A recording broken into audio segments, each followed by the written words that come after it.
Tonight in Rio de Janeiro, a mountain of garbage is growing faster than crews can remove it. It is 50 feet taller than it was last year. 3,000 tons of new waste are added daily. Only 1,200 tons are removed. That means 1,800 tons of garbage pile up every single day, with nowhere to go except higher into the sky and deeper into the neighborhoods below. More than 400,000 people live within 2 miles of mountains of rotting waste that can spontaneously combust, leak toxic chemicals, and grow larger every day. Garbage avalanches are burying homes in favelas. Methane explosions can be heard 5 miles away, powerful enough to shatter windows and collapse walls. Toxic leachate flows like rivers through communities where children play. The city keeps saying the situation is under control, while satellite data shows the opposite. Waste mountains are visible from space, growing exponentially, threatening to collapse into favelas where 2 million people live. These mountains have reached heights where they are becoming gravitationally unstable, where a single heavy rain could trigger avalanches that bury entire neighborhoods. More than 6.7 million residents are generating waste faster than any removal system can handle. Because what is really driving this disaster is not just population growth or poverty, it is physics. The unstoppable mathematics of 3,000 tons in, 1,200 tons out every single day. And once you see how the math has broken down, how the removal system was designed to fail, how the mountains are reaching critical mass, you will understand why this is not just Rio's problem. It is a preview of what happens when cities grow faster than their ability to manage the waste those cities create. The mountain that will not stop growing. Here is a number that will make you stop scrolling. Rio de Janeiro generates 3,000 tons of solid waste every single day, which is 6 million pounds. The city's removal capacity is 1,200 tons per day. Do the math in your head for a second. 3,000 tons coming in, 1,200 tons going out. That leaves 1,800 tons of garbage with nowhere to go except up. 1,800 tons per day becomes 657,000 tons per year. That is enough garbage to fill a football stadium 40 feet deep every year. It is not going away. It is stacking up in mountains that are now visible from space. The Jardim Gramacho landfill, the largest of Rio's waste mountains, grew from 40 feet tall in 2010 to 160 feet tall today. That is a 13-story building made entirely of garbage. But it is not just getting taller, it is expanding. The base of the mountain now covers 340 acres and is growing outward by 200 feet every year, consuming neighborhoods, parks, and agricultural land. Now here is where the math gets terrifying. Rio's metropolitan area has 6.7 million people. Each person generates an average of 1.1 kilograms of waste daily, which is 2.4 pounds per person. That sounds reasonable until you multiply it out. 6.7 million people times 2.4 pounds equals 16 million pounds of waste generated every single day. But the collection system was designed in the 1980s for a city of 3 million people, generating half as much waste per person. The infrastructure was never upgraded. The truck fleets were never expanded. The processing facilities were never built. So Rio is trying to handle the waste of 6.7 million people with infrastructure designed for 1.5 million. The numbers are impossible to ignore. Rio operates 847 garbage trucks for the entire metropolitan area. Sounds like a lot until you realize Sao Paulo, with comparable population, operates 2,400 trucks. Mexico City operates 3,100. Rio is trying to collect 16 million pounds of daily waste with 1/3 of the trucks it actually needs. So what happens when the math stops working, when there is literally not enough capacity to collect 3,000 tons of garbage every day? You do not stop generating waste. The garbage does not disappear. Instead, you start making choices about what gets collected and what does not. And those choices reveal exactly how a waste management crisis becomes a humanitarian disaster. First, you abandon the difficult roads. Favelas built on steep hillsides where garbage trucks cannot navigate the narrow, unpaved roads. communities where workers have been threatened or attacked, areas where the city claims it is too dangerous to provide basic services. That is 1.5 million people whose garbage simply does not get collected. Second, you reduce frequency. Instead of daily pickup, you go to every other day, then twice a week, then once a week, then whenever crews can manage it. Entire neighborhoods go weeks without collection while waste piles up in streets, creating breeding grounds for disease and attracting massive rat populations. Third, you start cutting corners on processing.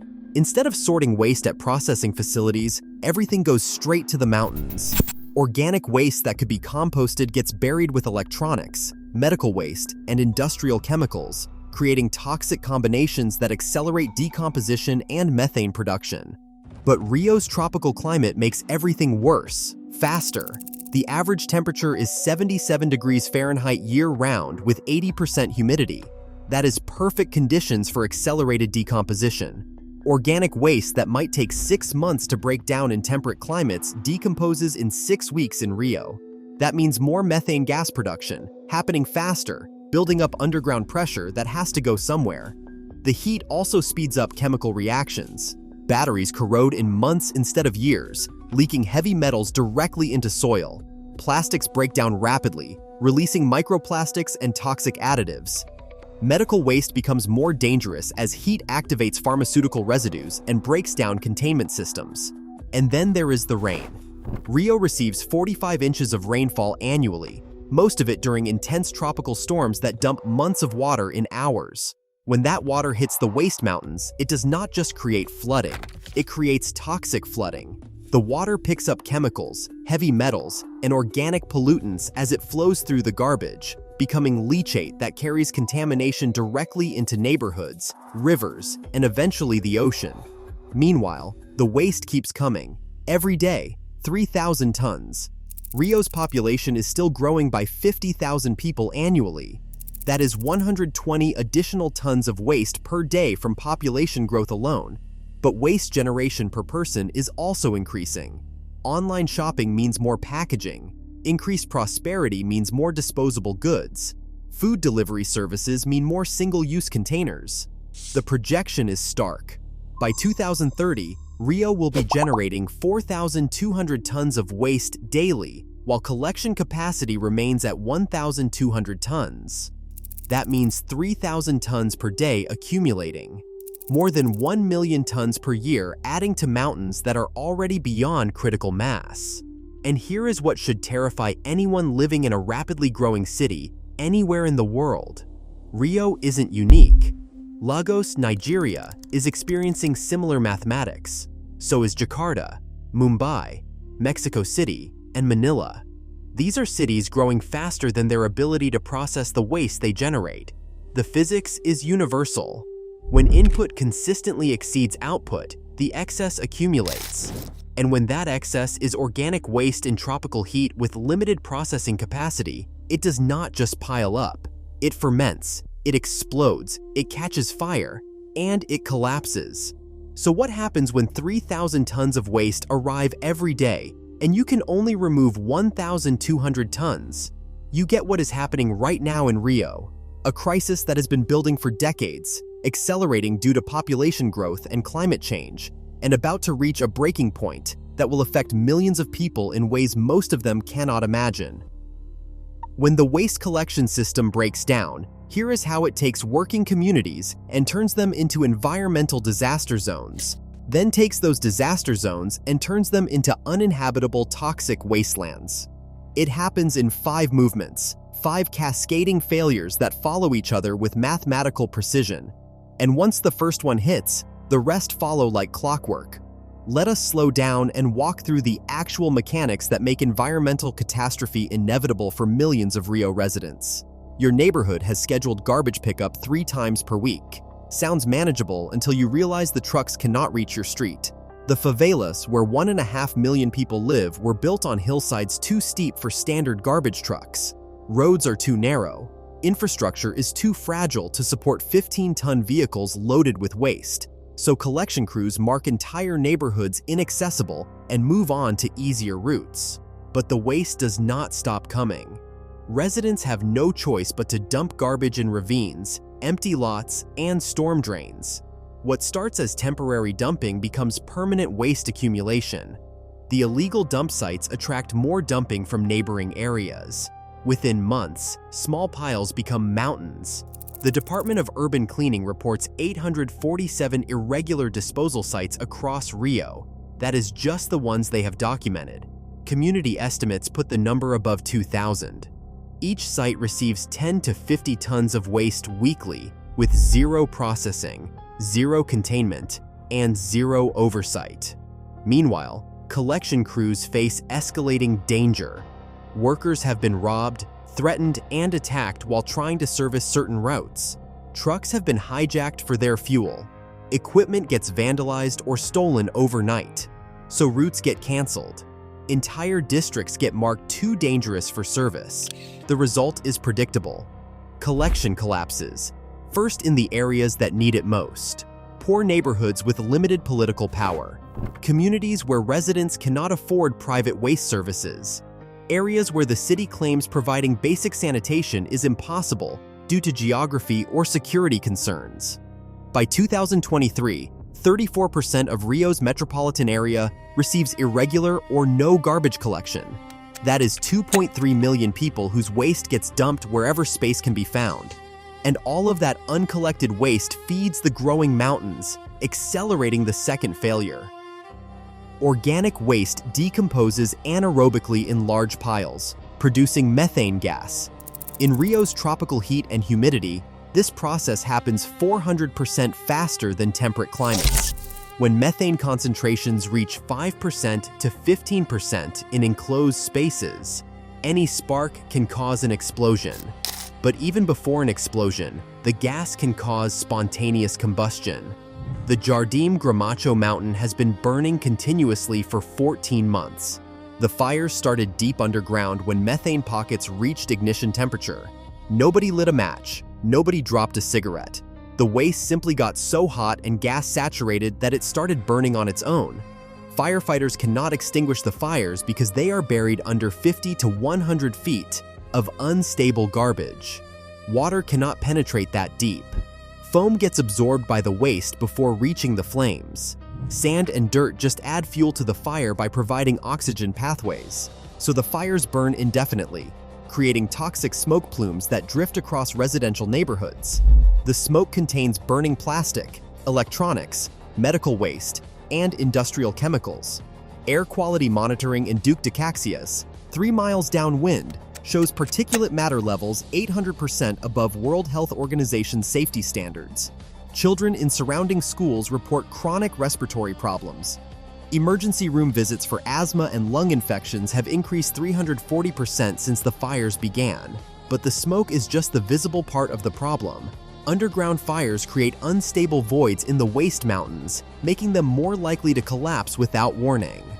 The heat also accelerates decomposition of materials that were not burning, creating more methane and feeding more fires. It is a feedback loop that makes the mountains increasingly dangerous and impossible to stabilize, which triggers the third failure. When rain falls on burning waste mountains, it does not just create steam, it creates poison. The water picks up chemicals from decomposing garbage, heavy metals from electronics, pharmaceutical residues from medical waste, and industrial solvents from illegal dumping. This toxic cocktail is called leachate. Rio receives 45 inches of annual rainfall, most during intense storms that dump 6 inches in an hour. When that water hits waste mountains covering 340 acres, it becomes a river of toxic sludge flowing directly toward residential areas. The Akari River, which flows through 5 favela communities, now carries 400,000 gallons of leachate daily during dry periods. During storms that number jumps to 2 million gallons, the water is black, smells like rotting eggs, and kills fish within minutes of contact. Communities downstream have no choice but to use this contaminated water for washing, cooking, and drinking. Water treatment facilities cannot process the chemical load.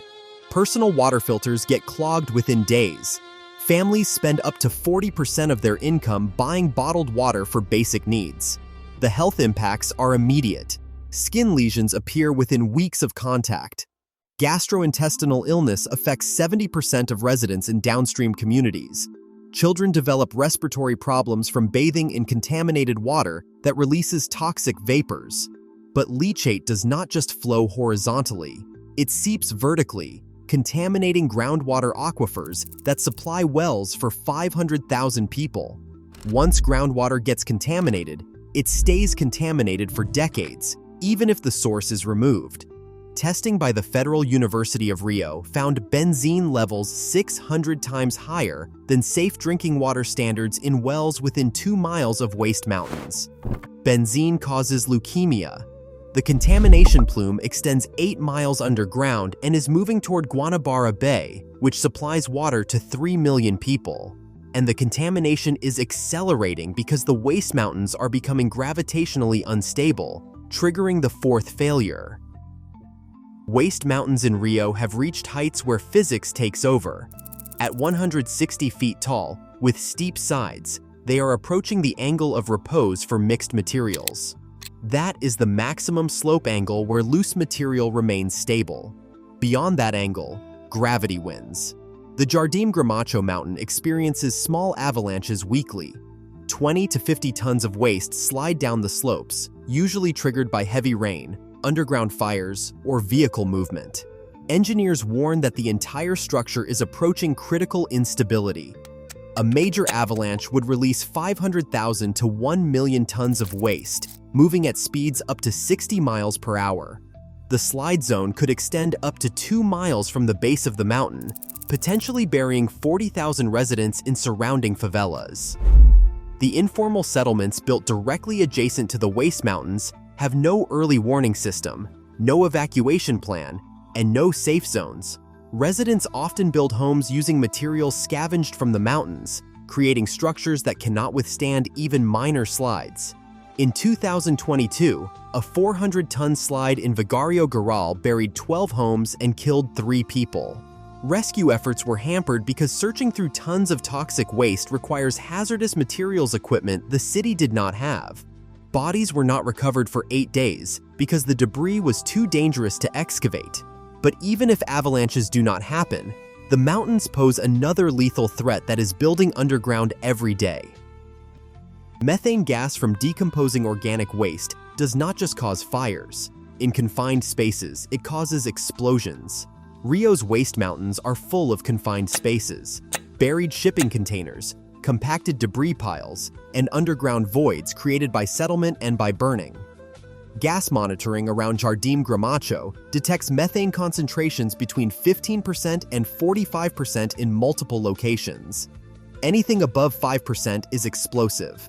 A single spark from electrical equipment, a lightning strike, or even static electricity could trigger detonations powerful enough to be felt miles away. In 2021, a methane explosion at a smaller waste site in Belford Roxo shattered windows within a 1/2 mile radius and was heard 8 miles away. The blast created a crater 40 feet across and launched debris 500 feet into the air. Nobody died because it happened at 3 a.m., but the same blast during daytime would have killed dozens. The larger mountains contain exponentially more methane. An explosion at Jardim Gramacho could damage or destroy thousands of homes, contaminate vast areas with airborne toxic debris, and create secondary fires that burn for months. But before we talk about the families living in the shadow of these mountains, the people who wake up every day wondering if today is the day their neighborhood gets buried, poisoned, or blown up, you need to understand the sequence of disasters that has already begun. These are not just environmental statistics. These are real families whose lives have been destroyed by mountains of garbage that grow every single day. Let me introduce you to 3 communities where the waste crisis has already exploded. Carlos Silva is 43 years old, a catador who built his home in 2008 on what was then the edge of the Jardim Gramacho landfill. He paid $12,000, money saved from 18 years of picking recyclables. It was supposed to be temporary, but the mountain kept growing around him. When he first built the house, the nearest garbage pile was 200 feet away. Today, waste reaches within 15 feet of his front door. The mountain has grown 40 feet taller, essentially surrounding his neighborhood. Carlos lives there with his wife Maria and their 3 children, ages 8, 12, and 15. Their house sits on waste that has been accumulating for over a decade. The foundation cracks regularly as garbage beneath settles and decomposes. The walls show stress fractures that widen during rainy season. The family cannot afford to move. Carlos makes $400 a month picking recyclables. Maria cleans houses for maybe $200 a month. Their house, bought for $12,000, is now worth $2,000. Banks will not loan money for properties on active landfills. All 3 children have chronic respiratory problems. The 8-year-old uses an inhaler daily for asthma triggered by methane gas. The 12-year-old has skin lesions that will not heal. Carlos has been hospitalized twice for chemical burns. The family spends $150 a month on medical care, a quarter of their income. Carlos asks, where would we go with no money? This mountain is destroying us, but it is also the only reason we survive. The Pereira family has lived in Vigario Garral for 22 years. Joao works construction. His wife Sandra ran a food stand until January 2022, when toxic flooding destroyed everything. Their neighborhood sits 1.5 miles downstream from Jardim Gramacho.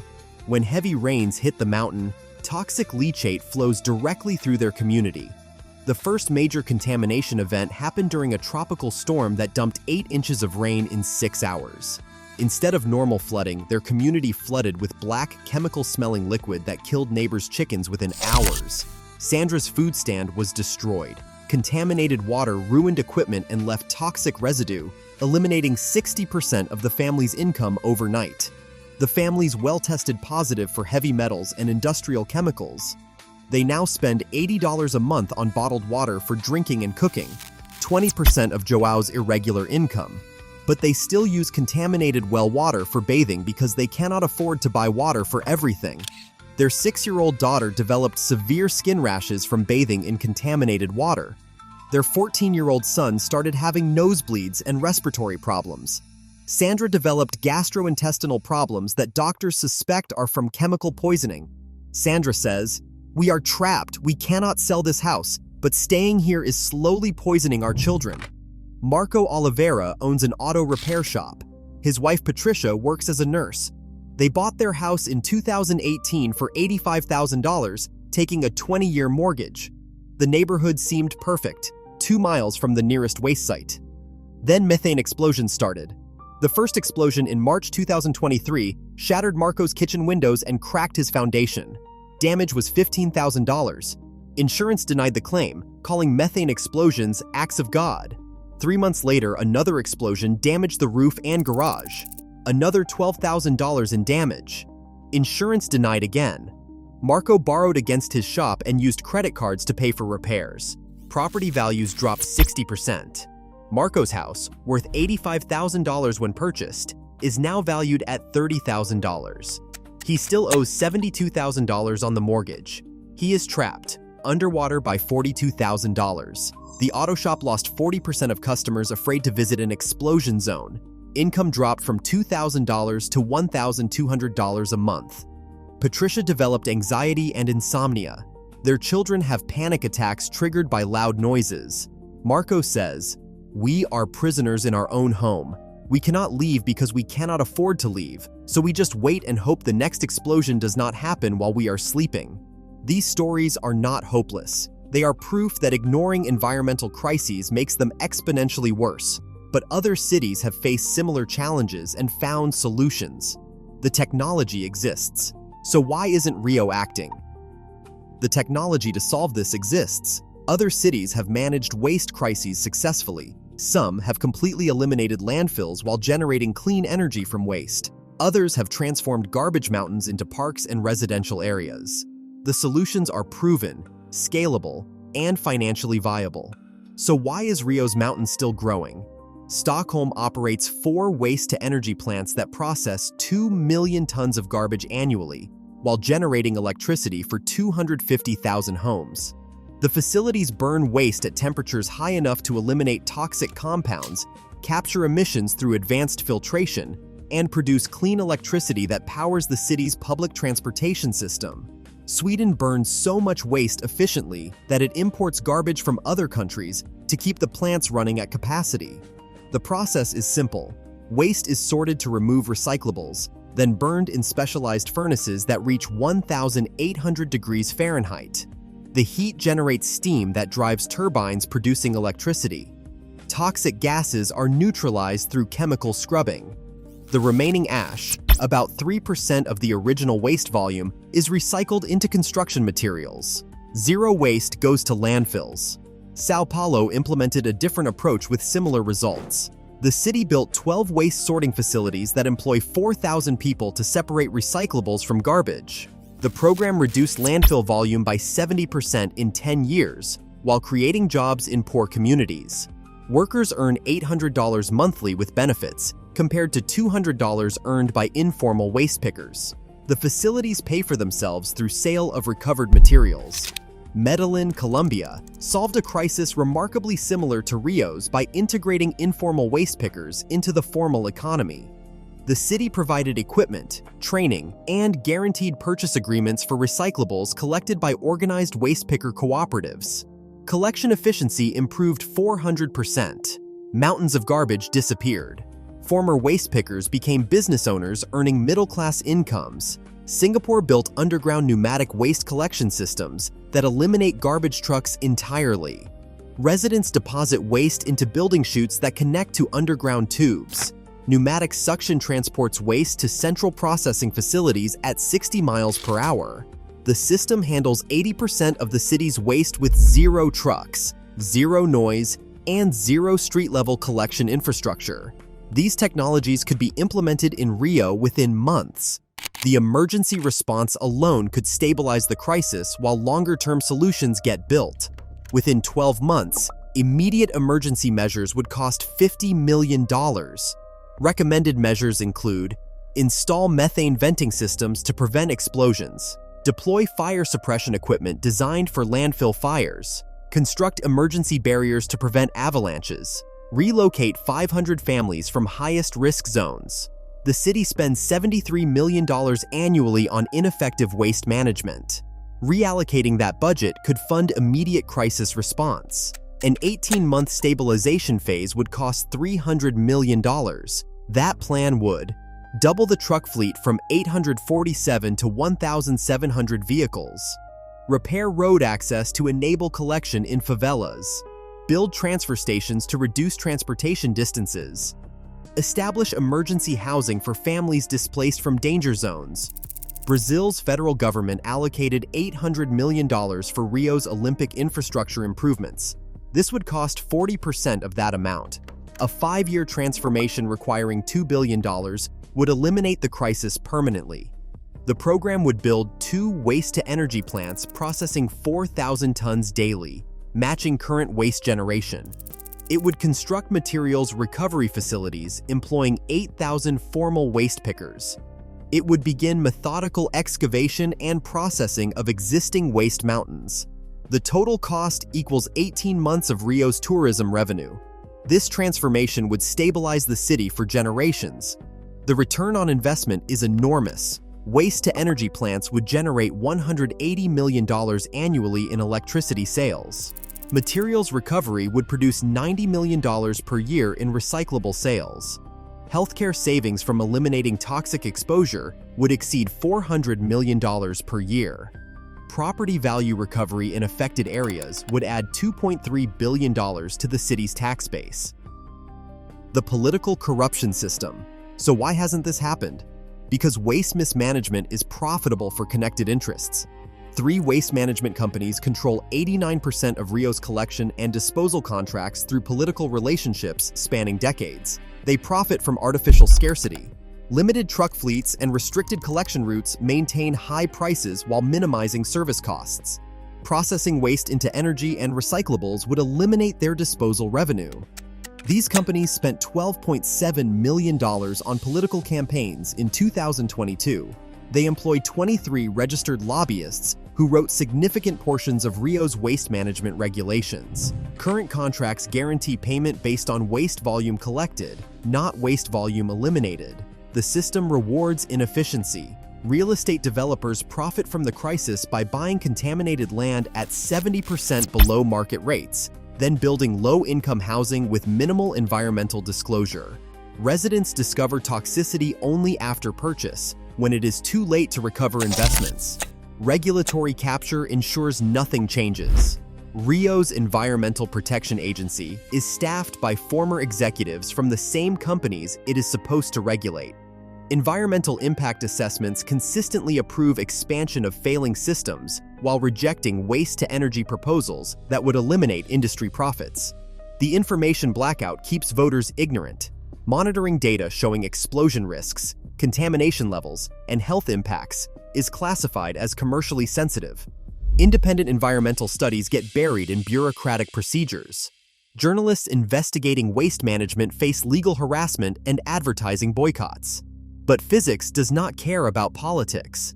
The mountains keep growing, the explosions keep happening, the contamination keeps spreading, and the next major storm will reveal just how much damage has been hidden beneath Rio's waste. Rio's waste crisis is not an accident. It is the predictable result of specific political choices, from prioritizing waste industry profits over public safety, to allowing explosive gas buildup beneath neighborhoods, to refusing proven solutions that other cities have successfully implemented. The current system is poisoning 400,000 people while mountains of garbage grow 50 feet every year. But we know exactly what works. Waste-to-energy plants eliminate landfills while generating clean electricity. Advanced sorting facilities create jobs while recovering materials.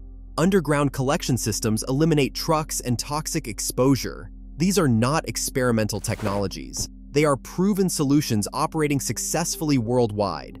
The question is not whether Rio can do this. The question is whether Rio will choose to do it. Every day the city delays. More families get trapped in toxic zones. More children develop respiratory illness. More neighborhoods face explosion risks. Share this video. Demand international intervention. Silence protects the corruption that is literally burying Rio's residents alive. This crisis is completely solvable. The choice starts now.